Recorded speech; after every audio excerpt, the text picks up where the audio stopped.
Oh my gosh, I feel like a fraud. I'm going to be honest. Have I been doing much in the realm of real estate industry these past couple of weeks? I have not. I have not. Life got busy.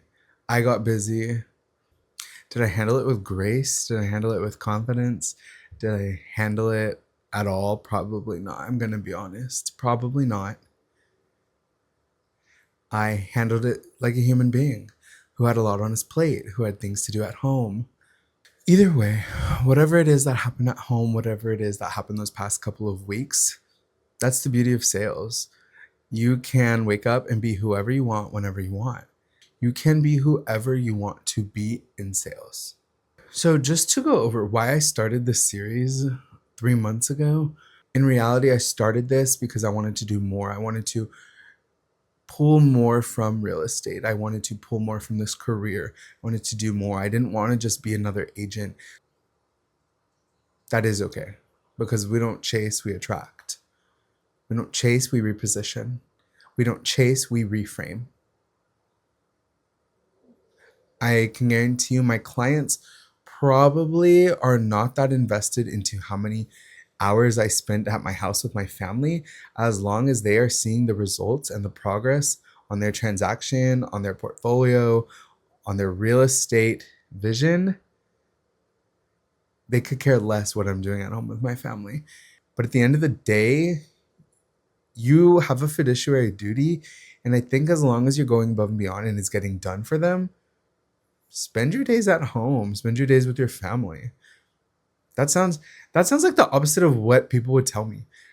I feel like in my mind right now saying this, I already hear like so many voices saying, that's not true. You need to put in the time. You need to put in the work. You need to put in the effort. You need to go above and beyond. You need to spend all of your days investing into your clients, which I get what you're trying to say. I get the principle, but I think my clients, if they actually care about me, would want me to have my own personal life too.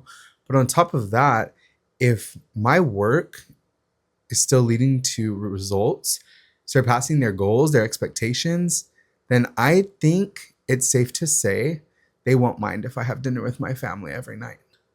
So forget about sitting here introducing myself. Let's take a step back. This is positioning, and we are going to talk about how we're positioning ourselves. If I'm not pitching myself, how am I positioning myself? That's the question. I think one of the prime factors that goes into being an agent and positioning, one of the prime factors that goes into being an agent and positioning yourself appropriately is probably going to be personal branding. And I know it sounds so obvious. Personal branding. I'm a real estate agent. Are you? Oh no, I branded myself as a luxury real estate agent. Did you? I could care less about the title you're giving yourself. The brand is so much more than the words you're putting in your captions. It's so much more than the little tag you're putting under your LinkedIn account. It is an experience. It is colors. It is tone. It is words. It is environment. It is how they feel when they see you, when they experience you, when they are not even around you, when they think about you. That is what a personal brand is. I think at first my biggest fear was, oh my gosh, people are going to see me and they're going to be like, oh my gosh, I'm seeing your face all over your Facebook, all over your Instagram. I don't like it. I don't like it. What are you doing? I'm not going to buy a house from you. That's okay. That's okay. They don't need to buy a house. They just need to think about you. When it comes to personal branding, I think we get that mixed up a lot of times with the aesthetic of things. So when I say the colors, for example, this right here, the red I have on the screen, the glow of ox blood, whatever ChatGPT said that shade was, that is a part of my brand, yes, but that's not all of it. What I'm saying is a part of my brand. How I'm speaking to you is a part of my brand. What you leave this experience feeling is a part of the brand. It's not just the colors. Even if the screen was black and you were just listening to this podcast on the road, that is what matters. How I'm coming across without the aesthetic of things.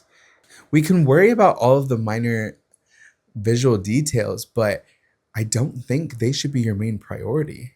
I had this fear of being seen as a real estate agent. I really did. I didn't want to put myself out there. I still haven't really been putting myself out there as much. Of course, social media is a big step, but like my team lead says, you need to get that face to face interaction, whether that be with lenders, other industry professionals, agents, the people in your office, leads at open houses. You need to be out there. You need to get your face out there because that is how people remember you. That is how people make a connection. You can be whoever you want over the screen, behind a phone, behind the camera lens, but it's never going to be the same as them meeting you face to face and truly getting that experience of what it's like to be in your presence. I think why personality? Okay, I'm going to be honest. In the beginning, I lacked a little bit of confidence because I hadn't drafted a contract yet. I hadn't sold a house yet. I hadn't made a cold call that led to a lead yet. Well, so am I an agent? Yes, you're an agent. You passed the test, right? You did the hours. You got licensed by the state. You signed with a broker. You're an agent. I don't care what you're thinking, you are an agent. It's not just about the profession, it's about personality. How many people have you met, truly, when you ask them, what are you looking for in an agent? Do they normally say, I'm looking for someone that made 100 on the test? I'm looking for someone that knows how to fill out contracts. I'm looking for someone that can put my house in the MLS. No, I feel like those are all givens, which technically you can do too. But they want someone who is a go-getter. They want someone who knows how to negotiate. They want someone that is going to make them feel comfortable. They're going to make them feel secure in their decision. They want someone to guide them. There are so many other traits they will give, and usually they have this underlying feeling to them, which if you ask any sales professional, they will tell you you sell feelings, you sell an experience. So do not worry about the fact that you hadn't filled out that specific contract before. You will. There's always a first time for everything. And I guarantee you, your client is probably not going to say, I want to make sure he's filled out that contract at least 4 times. What? And if they do, that's okay too. But I have yet to hear that actually. But if they do, that is okay. Because technically, in real estate, you are not even supposed to be practicing in any specific real estate scope. For example, residential, commercial. If you've never done commercial, you are not supposed to be practicing in commercial real estate unless you have someone supervising you, guiding you, and your broker has to sign off on that. So do not worry about what you think you haven't done. If there's someone that believes in you, then they will sign off on it. And you will be filling out those contracts. But it is personality. I feel like we're getting off topic. This is about personality. There is this aspect that when you go through finding an agent, you really, like, clients do not know what's on the test. They didn't know that. They don't know how many contracts there are. They don't know the ins, the outs of what it takes to be a real estate agent. They don't know what papers you're shuffling.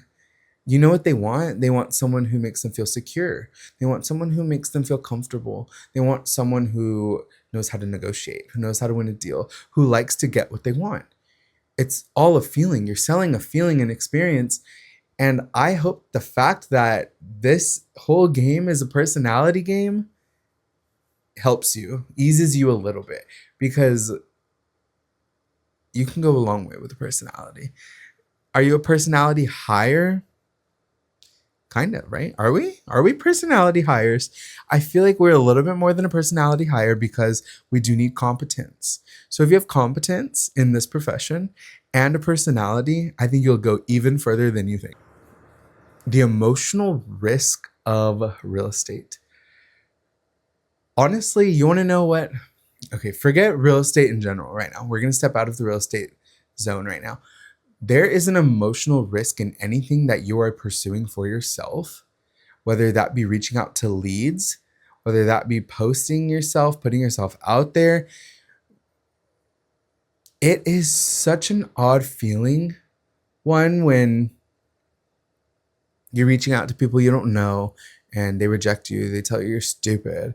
Don't call me again. When they're really ugly to you and you're like, okay, we haven't even met. A no would have been just fine. Would it have been just fine? Probably not, because I know you salespeople. Sometimes you hear a no and all you hear is a try again. Try again. It's okay. I'm guilty too. Guilty, guilty, guilty, guilty. But rejection is a part of it. Rejection is just redirection. But it does take this emotional toll sometimes. Or the one that like is really hitting hard is when you're posting videos, whether it be for this or something else. When you're posting videos, you're posting yourself online, and everyone in real life, all your friends, your family is kind of like, yes, you're gonna do so well, you're gonna do so well. And then you're like, but why aren't you sharing my stuff? Why aren't you liking my stuff? Why aren't you following my stuff? It does take a slight emotional toll, but I think you have to remember that's not your target audience.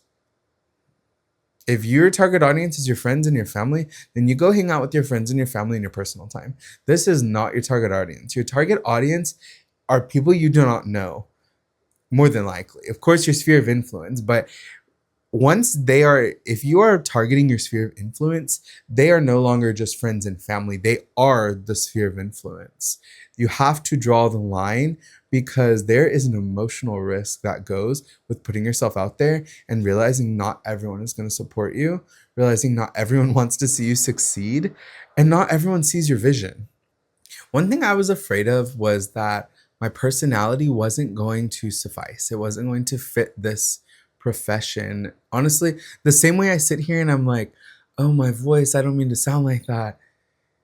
That's okay. You need to be personal.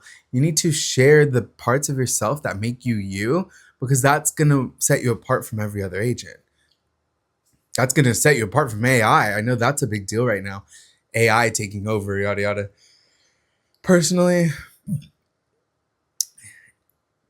I like to think AI is my friend. Aside from all of that, you need to show up as human. You are a human being with a soul, with a passion, with creativity, with drive, with a mind, with the willingness to expand, and the willingness to pursue something bigger than yourself. And you need to learn to show up with that, to put that into the work you're doing.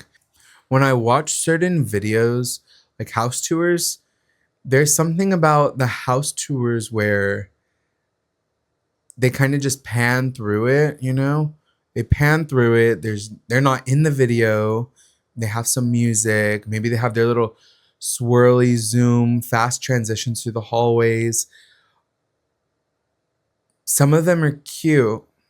They are cute. They're cute. I just can't shake this feeling, or this desire, this voice in my head that keeps saying it does not feel human enough. It doesn't feel like a story.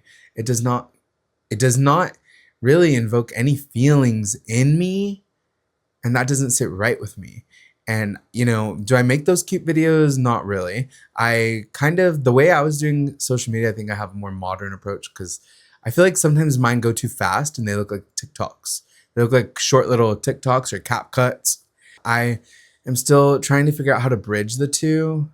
I tried a voiceover because I really think real estate in general needs more humanity. I think social media needs more humanity. I think marketing needs more humanity. I think this world is losing its soul. And if you want to stand out in business, in the profession, in entrepreneurship, in your career, I think you need to be ready to put your soul into it. This is not like some freaky sell your soul stuff. No, not at all. You do not need to sell your soul. You need to reclaim it. There's a part of me still whispering, who do you think you are? When I show up and for example, right now there are softbox lights in this office. There are lights in here. There's a tripod, there's a camera, there's a microphone. And I think sometimes when I'm setting this stuff up, it kind of like echoes in my head, like, what are you doing? Who do you think you are? You want to know who I think I am? I think I'm Angelo Michael Yepez, and I think I'm a real estate professional, a creator, I'm a digital media founder, founding the Agent Archives, founding my own business in real estate, my own niche in real estate, my own corner of this world. That is who I am. What did reaching out to people really reveal about myself? I think reaching out to people revealed that I still subconsciously didn't feel like I deserved it. I didn't deserve to get paid. I didn't deserve to have the clientele. I didn't deserve to be seen as this digital media founder slash real estate agent sitting behind a camera making these videos, inspiring other agents, inspiring other people.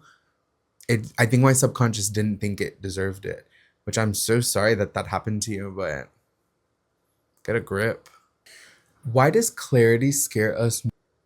Clarity is scary because knowing what you have to do means there's no excuse.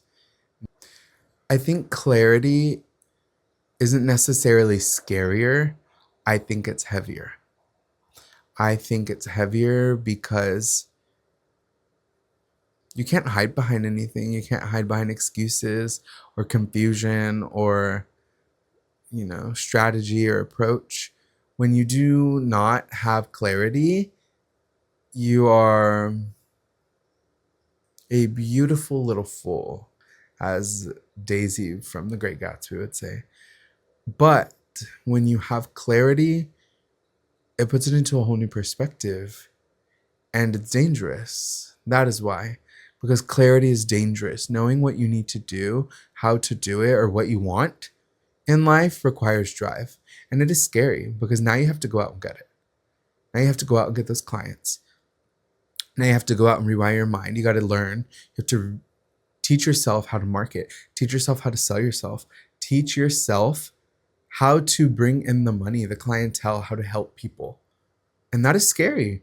To put this weight on your shoulders, it truly is a scary feeling. And I think it's extra scary when this clarity comes to the fact that I have to sell myself before I can sell real estate. I have to sell myself to me. I have to believe in me. And then I have to convince everyone else to believe in me. But I do think, with that being said, I do want to start getting more professional engagement in, but not necessarily the lenders like you would think, and not even the mass produced builders, honestly. I'm thinking in my mind, I kind of want to meet some architects, the people behind the scenes of how things are built, maybe some designers, because I don't know, those things, like, okay, the framing of the house, stuff like that, that's great and all. I'm sure someone will teach me that. But I feel like when you get into the architecture of things or the design aspect, or even what's another one? Ooh, like a feng shui expert. I feel like it adds more dimension to the homes you're walking into. I feel like you can walk in and instead of saying, oh my gosh, look at these walls, look at the beams, look at the screws on that door.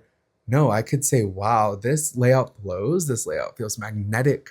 It provides the ultimate experience. Or I can already see your furniture in here. I can see how you can lay it out. I can see how you can entertain. When you look into those things, I feel like it gives more feeling and depth to looking at a home compared to looking at the doors and the hinges and the walls and the foundation.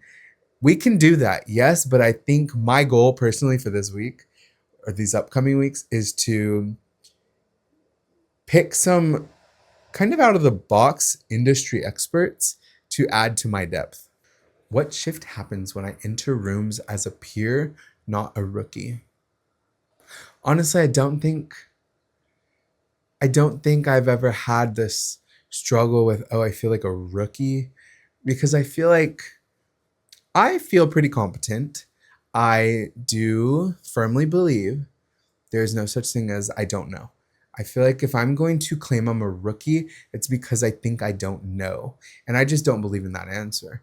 And frankly, if my granddad ever heard that answer, he would tell me that that was not a real answer and you need to get a real answer before you open your mouth. And You could have any answer. I don't know could be swapped out for, unfortunately, I'm not aware of that, but let me find out. That is literally this almost the same thing as I don't know, except it doesn't sound like you don't know. It sounds like you're gonna go figure it out. I just feel like, we're not all on the same page. We're not even in the same book. Who's to say we don't know? I might know something they don't know. They might know something I don't know. And I feel like that goes into everything. So to say I'm a rookie who doesn't know anything, it just doesn't sit right with me. You know something they don't know. They know something you don't know. That's part of networking. We trade, we exchange ideas, exchange knowledge, and we help each other become better. Don't get me wrong. There's going to be people out there who don't want you to succeed. They don't want to tell you, they don't want to help you. They don't want to expand your knowledge. No. Or even worse, they see potential in you and they are scared that you are going to steal their work, their clients, their money, their business. I think we all know there's enough to go around. Everyone has their audience, everyone has their niche. I think it's okay to give a little bit, to help each other, to support each other. But like I said, I warned you. Okay, somebody asked me how showing up in person does anything for you if you're not going to participate. So, someone like me, it might sound judgy, but it's less of like a judgment factor because there's no judgment behind it. It's more of like an observational thing that my brain does. If I continuously show up to this monthly meeting and one day I see a new face, I will say, huh, I've never seen you here before. Are you new? Not because I want them to feel new, but because I want them to know they are seen and because my brain recognizes that they are not usually there. So I think it's just important to show face a little bit, which I'm going to be transparent. Have I been showing face? Not so much. I'm not big on showing face. Even like if you ask my friends, it's like kind of hard to get time to hang out with me. I feel bad, but I need to prioritize it. So that's on my list. I feel like with all of this being said, I'm feeling a little bit empowered. And I just wanted to remind y'all the next 5 years of the market, of your market, are up to you. You have the power to shift your market, your presence, your business. And I don't care if you think you don't know how, you'll figure it out. You'll find a way. And my grandma would always say, where there is a will, there is a way. Okay. Do you want to know a funny thing? I did think beforehand that I had to sell. Like, how many houses do I have to sell before I get to call myself a seasoned agent, an informed agent, before people can trust the knowledge, the words, the advice that's coming out of my mouth? The honest truth, you don't have to sell any houses. Sweetie, there's a thing called a buyer's agent. They do not sell homes. They prioritize helping buyers find homes. There are listing agents. Some of those don't help people find homes. They help people sell homes. There are agents who do both. There are agents who do everything. There are commercial agents. There are so many types of agents. All you have to do is go out, put yourself out there, take in information, read, visit properties, ask questions. That is so big. Ask questions, try new things, and you will come to learn that you know a lot more than you realize. And people ask questions, you will have answers. And frankly, this market, this industry, this industry is based a lot on opinions and your analysis on things.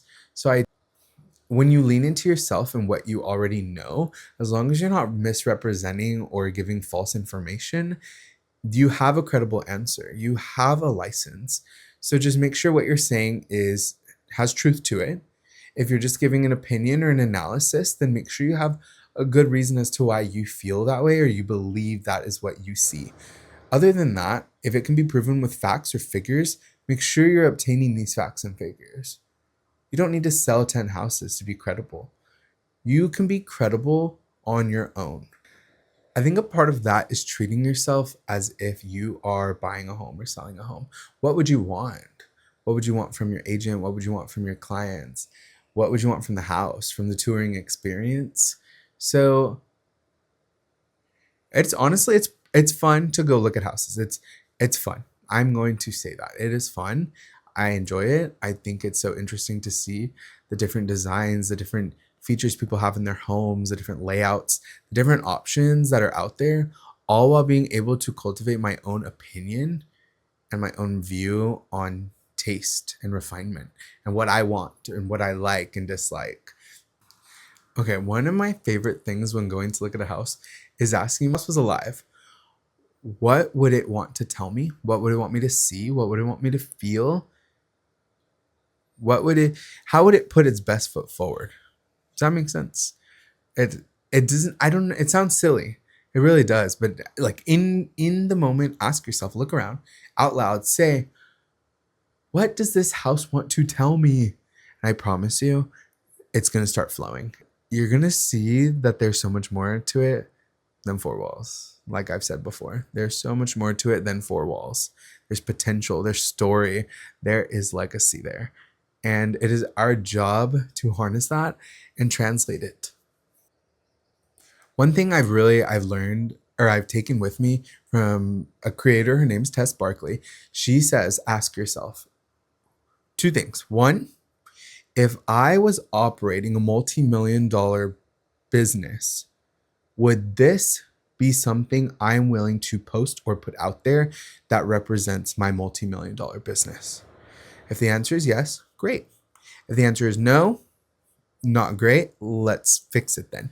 Two, whatever it is you're going to put out there, if I could redo this one more time, if I could shoot one more time, change the lighting, fix one thing, only one more chance to redo it, could I make it even better? If the answer is yes, then redo it. Then redo it. If the answer is no, then post it. Put it out there. Send it. Deliver it. Mail it. Whatever it be. Ask yourself those two questions. And right now I'm asking myself, as of right now, I think this is perfect. And it represents the point in this little journey I'm on. So you know what? Go to our house or something.